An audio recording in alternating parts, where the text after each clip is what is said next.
जो बनना हो सच्चा जीवन साथी, पति अपनाए एनएसवी। हमारी 2 बेटियां हैं, हम चाहते हैं कि उनका भविष्य सुनहरा हो, इसलिए हमने फैसला लिया है कि आगे बच्चे नहीं होने चाहिए। मैंने जिम्मेदार पति होने का फर्ज निभाया और एनएसवी को अपनाया। 10 मिनट में बिना चीर फाड़ के सरल सा उपाय और आधे घंटे बाद घर। खुराक और दिहाड़ी की भरपाई के लिए 1100 रूपए तुरंत मिल गए थे। न कोई कमजोरी और पत्नी का पूरा प्यार भी। क्यों जी? हटो जी। वही है सच्चा जीवन साथी जो पति अपनाए एनएसवी।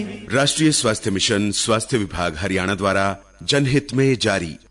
नमस्कार, ये आकाशवाणी चंडीगढ़ है। अब आप रतिका से प्रादेशिक समाचार सुनिए। पहले इस बुलेटिन के मुख्य समाचार। राष्ट्रपति द्रौपदी मुर्मू के कार्यकाल के पहले वर्ष के 75 महत्वपूर्ण भाषणों के संकल्प वाली पुस्तक कल नई दिल्ली में जारी की जाएगी। हरियाणा के मुख्यमंत्री नायब सिंह ने अग्निवीरों को पुलिस, खनन, वन और जेल विभाग में कुछ पदों पर 10% आरक्षण देने की घोषणा की। मुख्यमंत्री नायब सिंह ने पिंजौर में आधुनिक सेब, फल और सब्जी मंडी के प्रथम चरण का उद्घाटन किया। हरियाणा के मुख्य सचिव TVSN प्रसाद ने राज्य के सरकारी वकीलों के लिए गुरुग्राम में 3 दिवसीय प्रशिक्षण का शुभारंभ किया। और फरीदाबाद पुलिस ने 20 किलो 816 ग्राम गांजा सहित एक आरोपी को गिरफ्तार किया। अब समाचार विस्तार से। राष्ट्रपति द्रौपदी मुर्मू के कार्यकाल के पहले वर्ष के 75 महत्वपूर्ण भाषणों के संकलन वाली पुस्तक विंग्स टू आवर होप्स खंड 1 कल नई दिल्ली में जारी की जाएगी। केंद्रीय कृषि मंत्री शिवराज सिंह चौहान इस बुक का विमोचन करेंगे। सूचना एवं प्रसारण मंत्री अश्विनी वैष्णव इस अवसर पर उपस्थित रहेंगे। प्रकाशन विभाग द्वारा प्रकाशित ये पुस्तक हिंदी और अंग्रेजी में भी उपलब्ध होगी। हरियाणा सरकार द्वारा अग्निवीरों को पुलिस, खनन और जेल विभाग में कुछ पदों पर भर्ती में 10% क्षैतिज आरक्षण दिया जाएगा।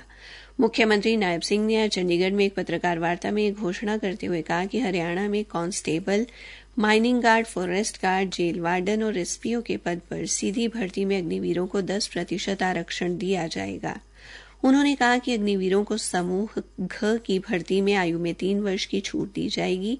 पहले बैच के लिए ये छूट 5 वर्ष की होगी।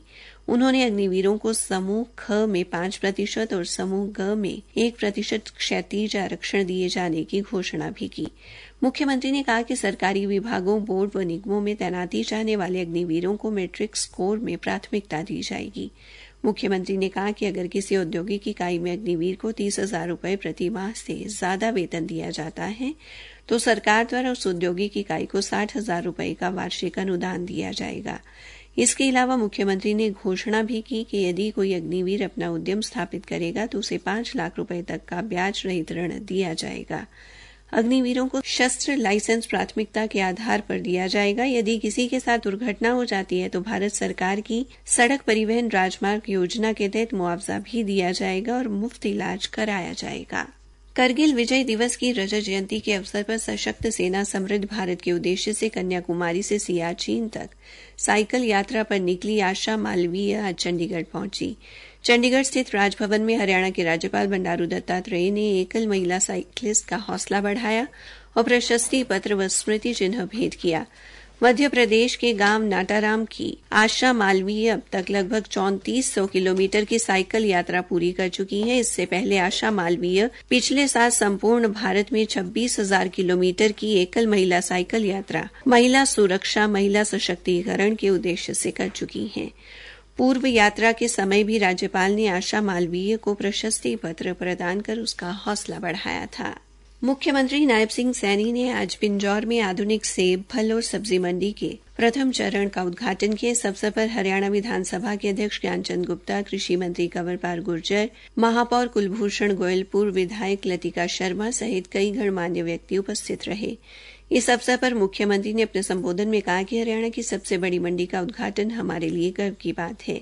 हरियाणा सरकार ने नई मंडियों के निर्माण और सुधारीकरण के लिए 2,322 करोड़ रुपए की राशि खर्च की है। उन्होंने कहा कि इस मंडी के बनने से फल और सब्जी के किसानों को फायदा होगा। मंडी का निर्माण 78 एकड़ में 220 करोड़ रुपए की लागत से होगा। दूसरे चरण का निर्माण कार्य भी 31 दिसंबर तक पूरा कर लिया जाएगा। उन्होंने कहा कि मंडी में 70 दुकानों भूखंडों को पारदर्शिता से नीलामी द्वारा आवंटित किया जाएगा। मुख्यमंत्री ने इस मंडी की मार्केट फीस 1% से घटाकर 0.5% करने की घोषणा भी की। मंडी में सभी भूखंड धारकों से चक्रवृद्धि ब्याज की वसूली नहीं की जाएगी। श्री नायब सिंह ने मुख्यमंत्री किसान एवं खेतीहर मजदूर जीवन सुरक्षा योजना 2013 के तहत प्रार्थी की आयु 10 से 75 वर्ष करने की भी घोषणा भी की। उन्होंने बताया कि अटल किसान मजदूर कैंटीन योजना के अंतर्गत 100 मंडियों में कैंटीन खोलने का निर्णय लिया गया है। अब तक 48 मंडियों में ये कैंटीन शुरू की जा चुकी है। इस अवसर पर कृषि मंत्री कंवरपाल गुर्जर ने कहा कि इस क्षेत्र में अदरक, लहसुन जैसे कई जैविक उत्पादों की खेती होती है।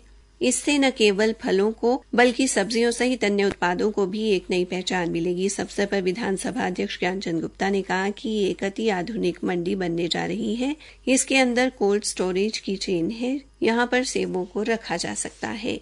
प्रादेशिक समाचार आकाशवाणी चंडीगढ़ से प्रसारित किए जा रहे हैं। हरियाणा के नागर विमानन एवं स्वास्थ्य मंत्री डॉ कमल गुप्ता ने कहा कि हिसार शहर में दिल्ली सड़क मार्ग से प्रवेश करते हुए छावनी के पास अशोक चक्र के डिजाइन वाला लगभग 4 करोड़ रुपए की लागत से भव्य स्वागत द्वार बनाया जा रहा है। डॉ गुप्ता ने बताया कि ये स्वागत द्वार अत्याधुनिक तकनीक से बनाया जा रहा है और इसका ढांचा भूकंपरोधी है। भूकंप आने पर भी इस ढांचे को कोई नुकसान नहीं हो पाएगा। उन्होंने कहा कि अभी राष्ट्रीय राजमार्ग 4 मार्गीय है, आने वाले समय में ये 6 मार्गीय किया जा सकता है। इसी संभावना को देखते हुए इस द्वार की चौड़ाई 120 फीट व 9 मीटर रखी गई है। उन्होंने बताया कि प्रवेश द्वार की खासियत स्टील का बना भारत का राष्ट्रीय प्रतीक अशोक चक्र है। हरियाणा के मुख्य सचिव TVSN प्रसाद ने आज राज्य के सरकारी वकीलों के लिए गुरुग्राम में अपनी तरह के पहले 3 दिवसीय प्रशिक्षण का वर्चुअली शुभारंभ किया। यह प्रशिक्षण शुरू करने का उद्देश्य फोरेंसिक विश्लेषण और आपराधिक न्याय प्रदायगी के अन्य पहलुओं पर ध्यान केंद्रित करना है। शुरुआत में 26 जिला न्यायवादी और अतिरिक्त जिला न्यायवादी ये प्रशिक्षण ले रहे हैं। इस कार्यक्रम का आयोजन गत 29 जून को हरियाणा सरकार और गांधीनगर के राष्ट्रीय फोरेंसिक विज्ञान विश्वविद्यालय के बीच हुए एक समझौते के अंतर्गत किया गया। इस समझौते का उद्देश्य फोरेंसिक और अभियोजन प्रशिक्षण, अनुसंधान तथा फोरेंसिक नमूनों के परीक्षण के क्षेत्र में सहयोगात्मक गतिविधियों को बढ़ाना, सुविधाजनक बनाना और मजबूत करना है। मुख्य सचिव ने चंडीगढ़ से वीडियो कॉन्फ्रेंसिंग के माध्यम से हरियाणा लोक प्रशासन संस्था गुरुग्राम में प्रशिक्षण ले रहे जिला न्यायवादियों और अतिरिक्त जिला न्यायवादियों को संबोधित भी किया। उन्होंने कहा कि किसी भी गंभीर अपराध में अपराधी को सजा दिलाने में फोरेंसिक विज्ञान की अहम भूमिका होती है। इसलिए सभी सरकारी वकीलों के लिए इस प्रशिक्षण को अनिवार्य किया जा रहा है। उन्होंने कहा कि गरीब व्यक्ति को न्याय पाने में काफी दिक्कत का सामना करना पड़ता है। ऐसे में सरकारी वकील की जिम्मेदारी बढ़ जाती है कि वो पीड़ित गरीब को न्याय दिलाए।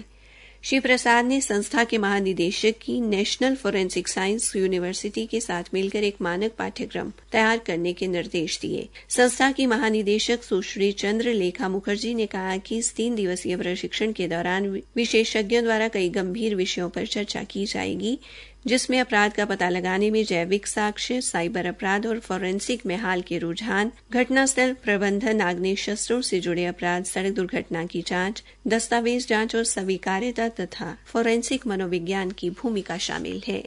फरीदाबाद पुलिस की अपराध शाखा ने 20 किलो 816 ग्राम गांजा सहित एक आरोपी को गिरफ्तार किया है। पुलिस प्रवक्ता यशपाल ने बताया कि गिरफ्तार आरोपी जाबिद गांव फतेहपुर तगा का निवासी है। अपराध शाखा की टीम ने जाबिद को एक गुप्त सूचना के आधार पर गांव करनेरा से काबू किया। आरोपी के खिलाफ नशा तस्करी की धाराओं के तहत मुकदमा दर्ज किया गया है। पूछताछ के दौरान पता चला कि जाबिद ये गांजा नूर से लेकर आया था। अंत में मुख्य समाचार एक बार फिर।